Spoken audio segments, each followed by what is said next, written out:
안녕하세요. 오늘 게임은요 바로 로블록스 라이벌 야리 와우 야리 와우 강야리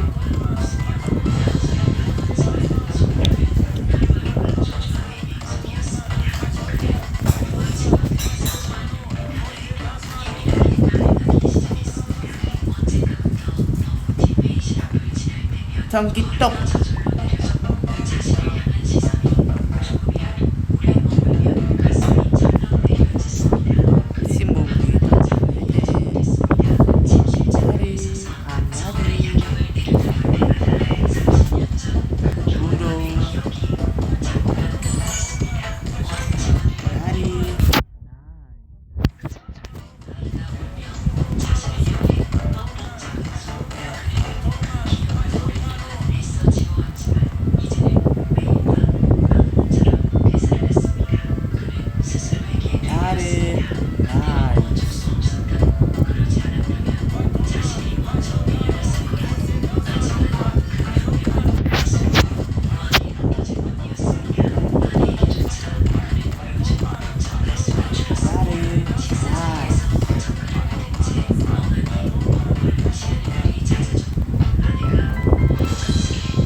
일하다 먹어라.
어이. 야 이리 와라 이리 와 이리 와 이리 와 이리 와. 아이고 당기탑이 무서우신가 봐요. 이리 오세요 이리 오세요 이리 오세요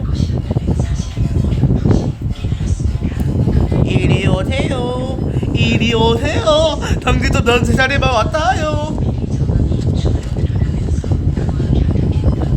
이리 오세요.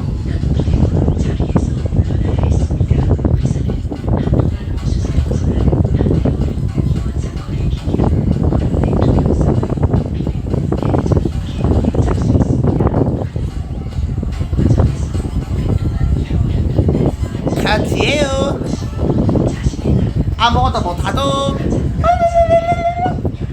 이리 오는 놈들 거봐라.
에어컨 끄면 시원하겠나 춥겠나.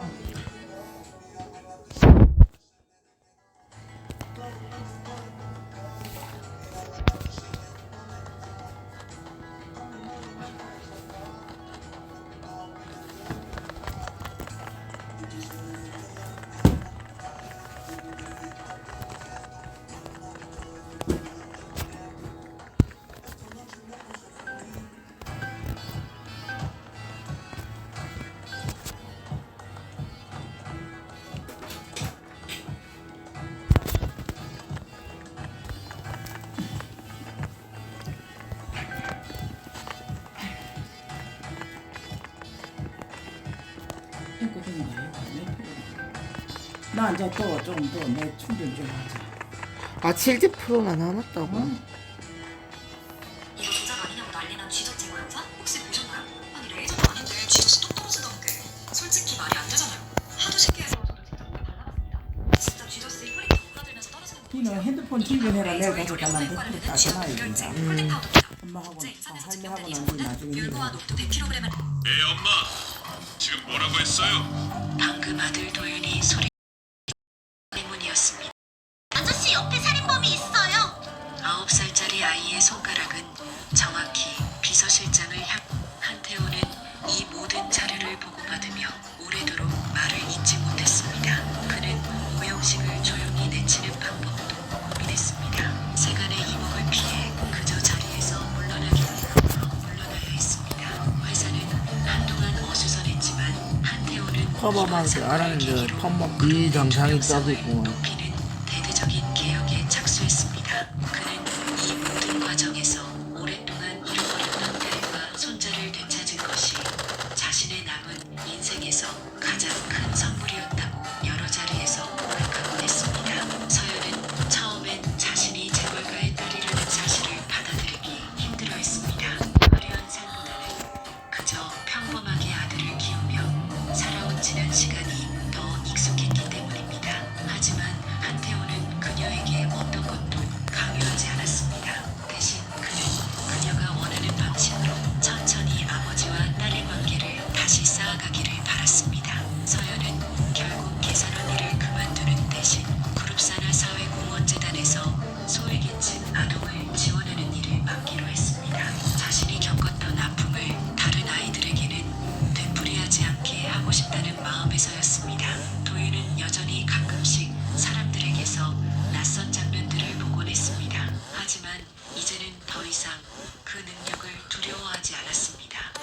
아버지가 되어준 한태호는 도윤에게 늘 이렇게 말해주었습니다. 내가 본 것은 남을 해치기 위한 것이 아니라 경기 지키기 톱자입니다. 위한 거란다.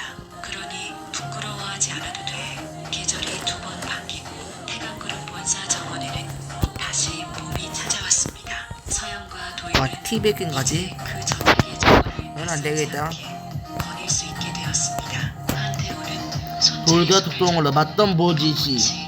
부러지게 핀 앞마리를 함께 걸으며 지난 30년 동안 홀로 삼켜왔던 외로움을 조금씩 내려놓고 있었습니다. 몇 달 뒤 열린 재판에서 오영식은 업무상 배임과 횡령 그리고 살인교사 혐의로 기소되었습니다. 법정에선 그는 한때 수많은 사람들 앞에서 당당했던 모습과는 달리 초췌하고 야민 얼굴로 고개를 숙인 채 재판을 받았습니다. 재판정 방청석 맨 뒷줄에는 서연이 조용히 앉아 그 모습을 지켜보았습니다. 그녀는 오영식을 향해 분노보다는 오히려 씁쓸한 연민이 앞섰습니다.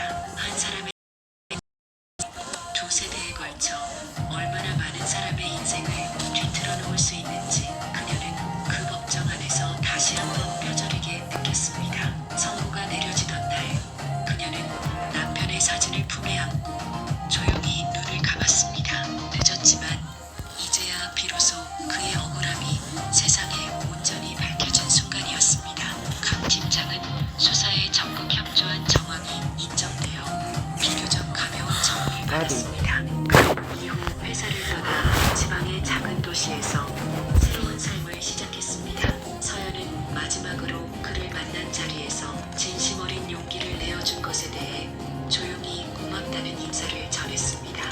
태강그룹은 이 사건을 계기로 대대적인 내부 통제 시스템을 새로 구축했습니다. 한태호는 은퇴를 앞두고 네, 영숙 회사의 내놔. 미래를 단순히 혈연에게 물려주는 것이 아니라 투명하고 공정한 절차를 통해 결정하겠다고 공식적으로 선언했습니다. 세간에서는 이를 두고